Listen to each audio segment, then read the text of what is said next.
I'm going to carry out the 4 rules for you. So the first rule is the summarizer. So I'm going to have to pick out the most important person, place, thing, or event that this first portion of text was about. It was pretty meaty. There's a lot of important pieces. I thought the authors wanted to highlight that revised standards require large amounts of interactive language, and they give some details such as argument-based reasoning and academic discourse. I also thought that it was important. Another piece is that the authors go on to say we have to be very intentional about teaching academic language, but until now there hasn't been much focus on academic language, but that can change with what they indicate as being important, as identifying, we can have professional development with evidence-based classroom practices.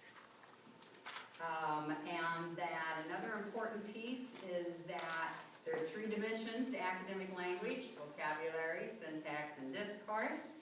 Finally, another important piece I thought of this first portion of text is that we know when students are using rich oral academic language because we hear them using longer, more complex sentences with higher level vocabulary.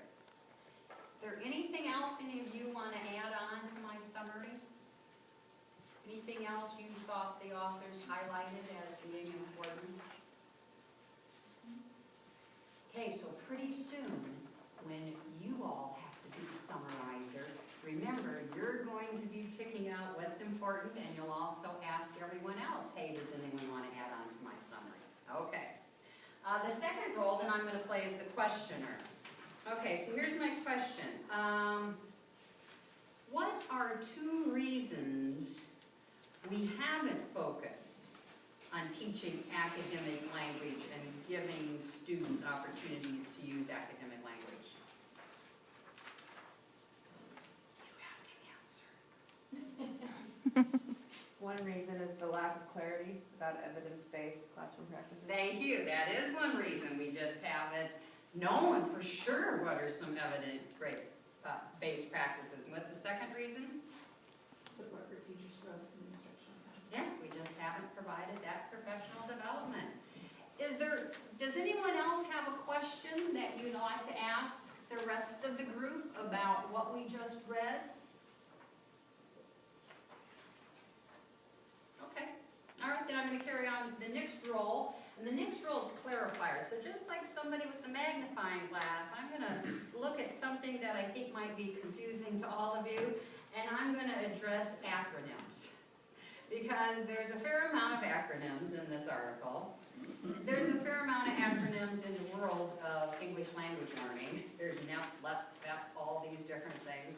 Let me try and clarify a few. Let's see, usually when we refer to students, we say English language learners, but then this article also talks about another group of students that they're referring to as AELs, academic English learners. Earlier, you heard me use the acronym ALL, which stands for the same thing, academic language learners. It's the acronym McCrell uses to talk about all students who need academic language learning. And then there is another acronym in here that they didn't even put in parens. It's in the second paragraph in the first line. It says recent ELD standards. That acronym stands for English Language Development Standards. Is there anything you found confusing that you'd like me to clarify? Okay, so just remember, if you have to play the role of questioner and clarifier, be sure and ask the rest of your group if there's anything they want to ask. Okay, now I'll be the predictor. So just like somebody looking into the magnifying glass here, the crystal ball, I have to look at the next portion of text. The next portion of text starts on page 2, identifying essential teaching practices for developing complex academic language, a Delphi panel study of expert consensus, and it'll end on the next page when we get to working group conference. So please draw a line on the 3rd page where you see working group conference. So here's our next portion of text. the chart until on the next page, when you get to working group conference, it's only 3 paragraphs. So what do I predict is gonna happen next? I predict that what's gonna happen next when they're identifying the central teaching practices is that they'll probably say that we need to go beyond vocabulary when we're addressing academic language. It's an important piece, but it's just the tip of the pyramid. We really have to go beyond it. Does anyone else want to predict what's going to happen in the next portion of text? Okay, then that's the way it was originally written, and I'm sure all of you have been going through your heads going, I wouldn't do it that way.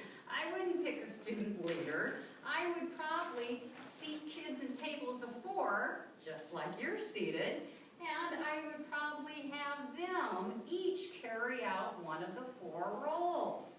So on your table, you have the 4 roles. So decide at your table who wants to be the